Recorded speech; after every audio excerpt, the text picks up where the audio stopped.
I'll be honest, this was not one of those perfectly planned London days. This was day one of four, our first real glimpse of the city, and we were still a little tired, still figuring things out, still taking everything in through the car window. But somehow that made it better. London did not reveal itself all at once, it gave us little moments first. The streets, the stone buildings, the taxis, the river, the bridges, and then slowly the icons started appearing. So, this is day one of our 4 day London trip, and I wanted to capture it in a way that feels honest, not overly polished, not too rushed, and not pretending that travel days are always glamorous. Because the first day is usually a mix of things. There's something very special about that first day. You see everything with fresh eyes. You notice the windows, the doors, the taxis, the street corners, the buildings that locals probably pass every day without thinking twice. And for me, that's where the beauty of travel really begins.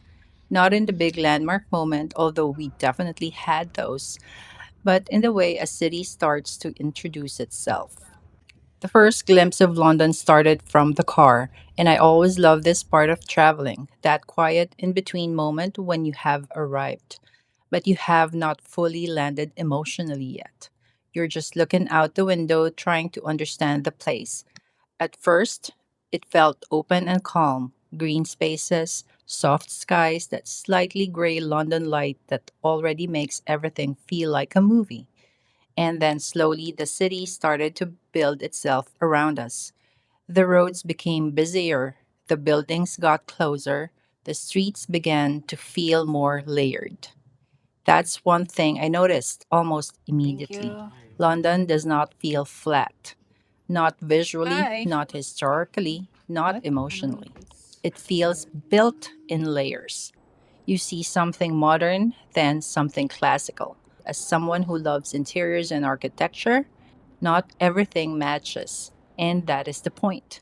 London does not feel like a showroom, it feels collected, And you like a said home it's that at has noon? inherited pieces from different generations and somehow made them work This together. iconic bridge right in front of us. This is Tower Bridge, built in 1894, designed by Sir John Wolfe Barry. This bridge is part suspension and part bascule. What that means is the middle arch of the bridge is capable of lifting in as little as 90 seconds. The bridge lifts 364 days in the year. The only day the bridge does not lift is the day of the London Marathon. That is because the Tower Bridge is along the route the runners take. See, as it's one of the newer bridges on the Thames, it was built in that Gothic style on purpose to match its sister building on the left-hand side, the Tower of London.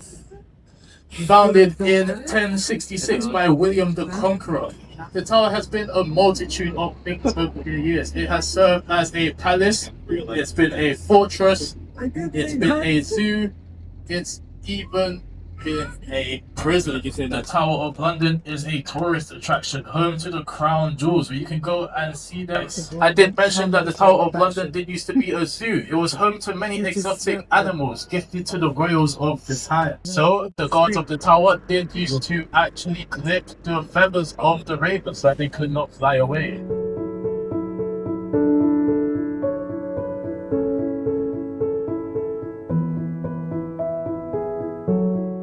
That building is a replica of Sir William Shakespeare's Globe Theatre, brought back to us by the efforts of Zoe and Sam Wanamaker, the father and daughter duo.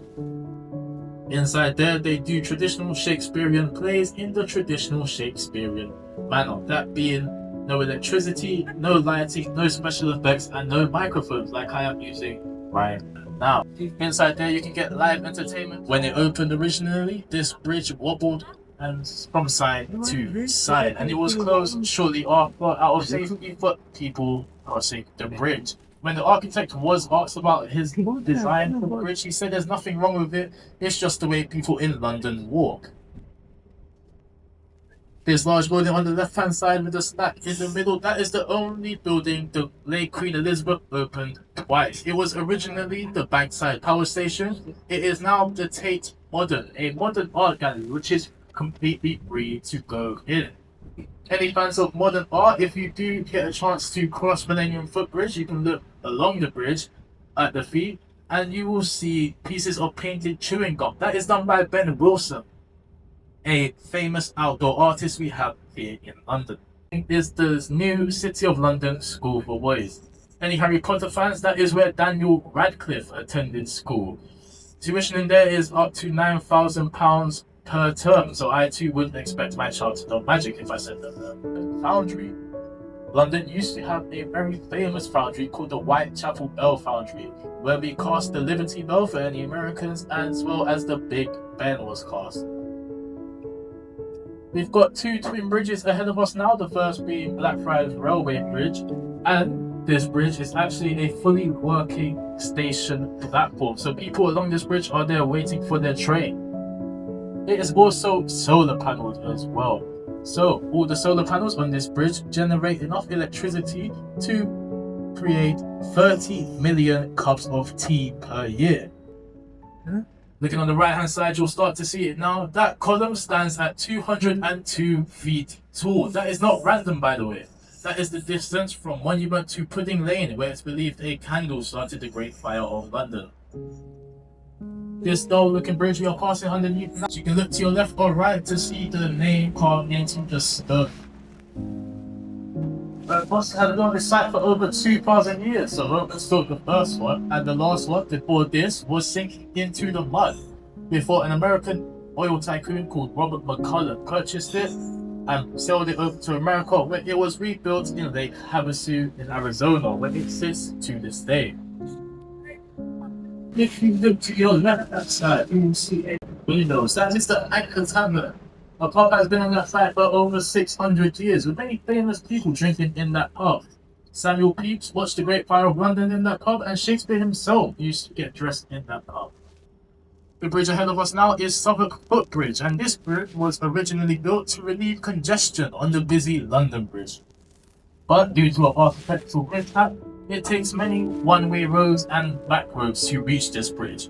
So anyone you see on this bridge is more than likely lost.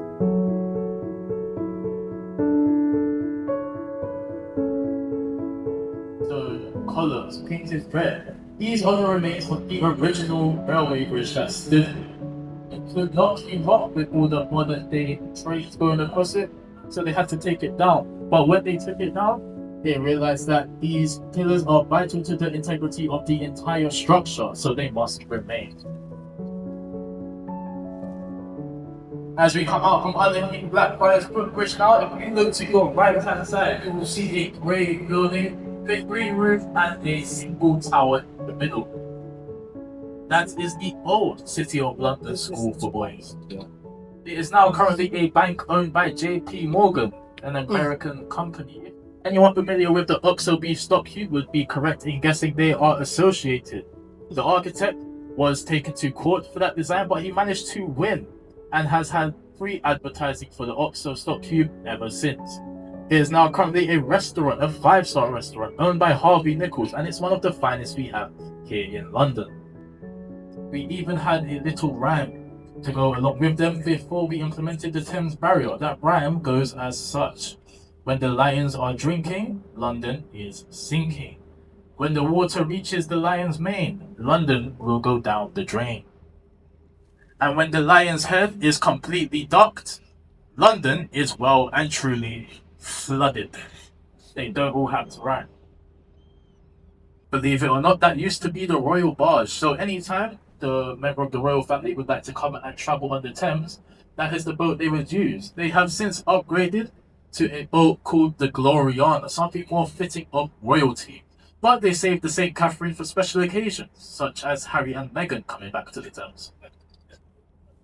On the left-hand side, that looks like a car park, is the National Theatre.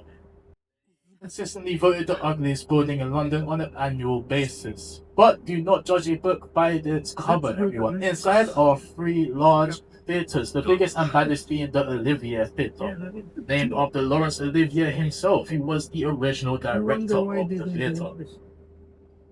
The bridge we're about to go underneath now is Waterloo Bridge, also known as the Ladies' Bridge. That is because During World War II, when all the men were away fighting, this bridge had a workforce of over 90% women. If you look at the faces of the bridge compared to the underside of it, you'll see the faces are quite clean. And that's because the ladies chose to use a special material called Portland stone.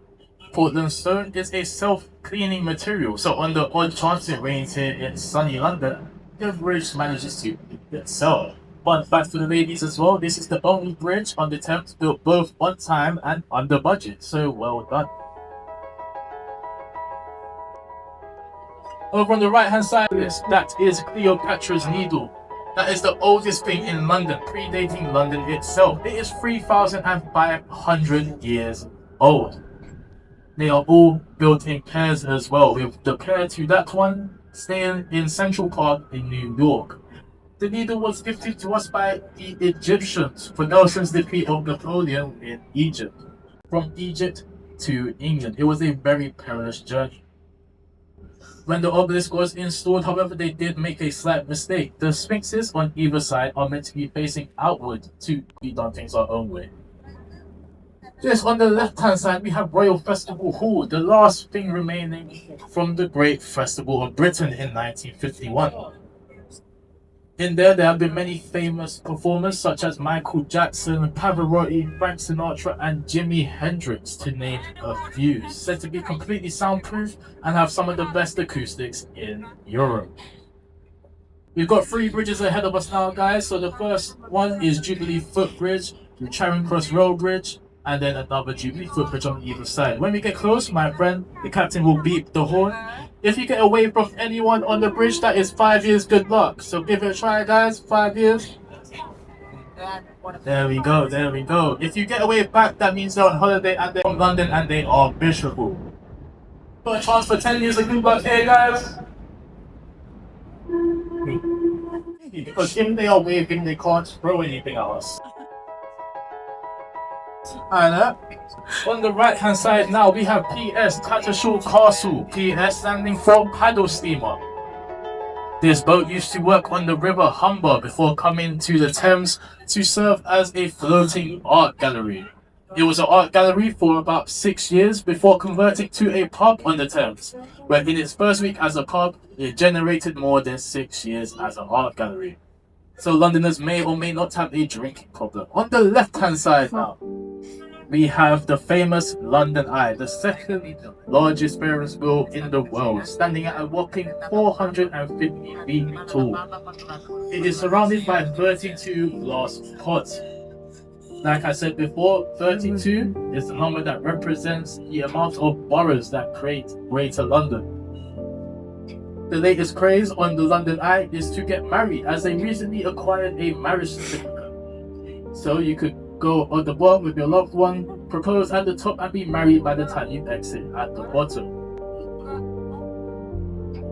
And but this is where we're staying. To propose to someone, please make sure they will say The yes. Marriott, You are not the London alone in the Marriott. glass pods, and if they say no, it will be a very awkward ride down to the bottom. Home to the Greater London Council.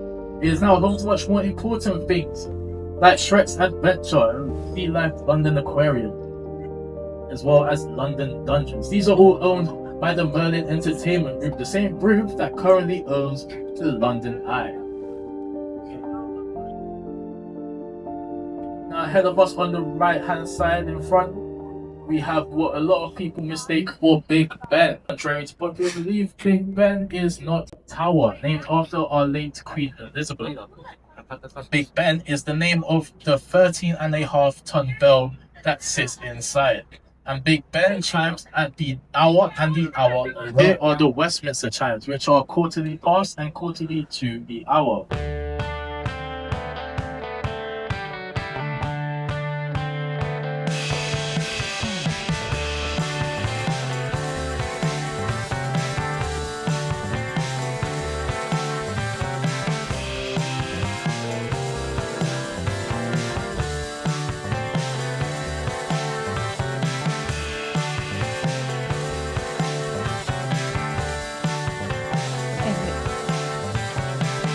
This was only day 1 of our 4 in London, so there's more places seen through a more thoughtful lens Subscribe and come with us for the next part. Day one was just the first glimpse, and London already gave us a lot to remember. My name is Cess. Love and light to all. Bye.